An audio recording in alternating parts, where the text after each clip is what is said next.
I've watched my fair share of biopics depicting the strength and perseverance of individuals who do anything to reach their dreams. From simple films about the classic rags to riches, to more extravagant films about people achieving stardom and fame. Regardless of the success achieved, the unifying element is their real life basis, often featuring an ordinary person who persevered. So I always thought films depicting success only worked with biopics. That is, until I saw Gattaca. Now, before I begin, I'm basically going to spoil this movie. So if you haven't seen it, now might be a good time to go watch it. Gattaca is a 1997 science fiction thriller which shows us a world in the future where eugenics is the norm. Kids who are born through genetic modification are known as valids, while kids conceived naturally are known as invalids. Genetic discrimination is illegal. However, through biometrics used by companies, valids are given high profile jobs while invalids are relegated to menial jobs. Enter our protagonist, Vincent Freeman, who was conceived naturally, and thus his genetic profile indicates a high probability of genetic disorders and a lifespan of only 30 years. His parents later regret this and decide to have a genetically modified child named Anton. Growing up, the two brothers often played a game called Chicken, where they would swim out at sea and whoever got tired first lost. Now, Vincent always lost, but one day he actually beats Anton and has to rescue him because he starts drowning. If you ask me, I personally think this was the moment Vincent realized that competing with Valids wasn't so impossible to do. Shortly after, Vincent decides to leave home and be on his own, which proves to be more difficult than he imagined. Almost every white collar company he applies at would rather hire a valid. He eventually gets a job working as a janitor and would often clean at a company called Gattaca. This is where his dreams and aspirations of being an astronaut begin. But knowing his circumstances, he knows there's no way in his lifetime Vincent Freeman would ever be given an opportunity to work there. But another person who looks like him could. So he comes up with a risky but potentially rewarding plan.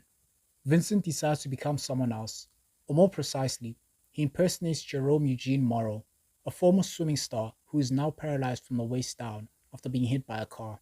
When they first meet, the two practically look the same, with a few adjustments needed, of course. So, with Vincent needing valid genetics to pass biometrics, and Jerome needing money, the two strike a deal. Jerome lends his hair, urine, blood, and fingerprint samples to Vincent, and in return, Vincent pays for Jerome's living expenses.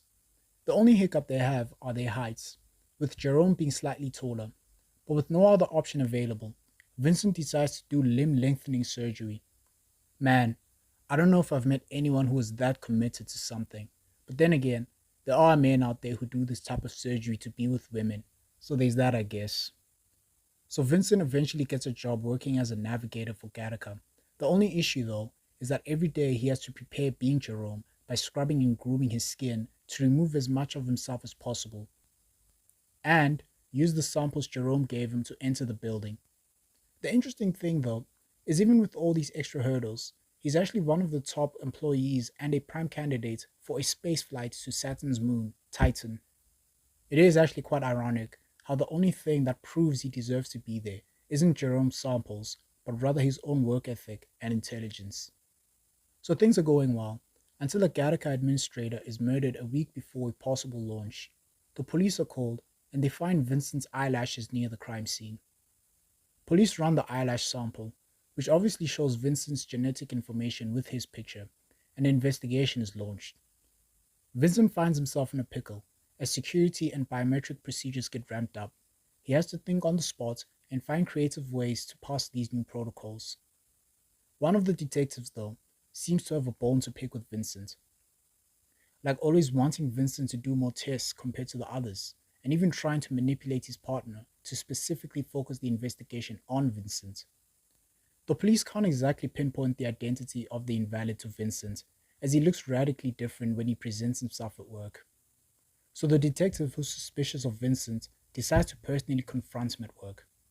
But Irene, a girl Vincent's been romantically involved with at his job, lies to the detective, telling him Vincent is sick.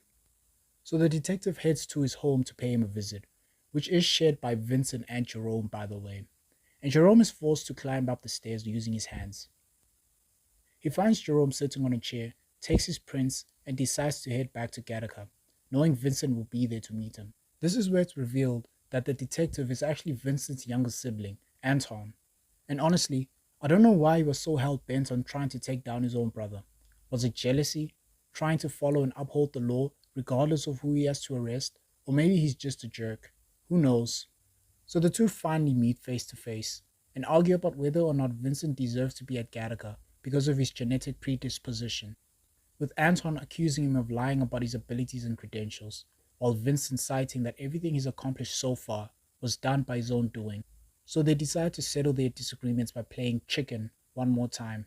While they're racing, Anton realizes that they're too far out and that they should probably turn back. And what does Vincent say?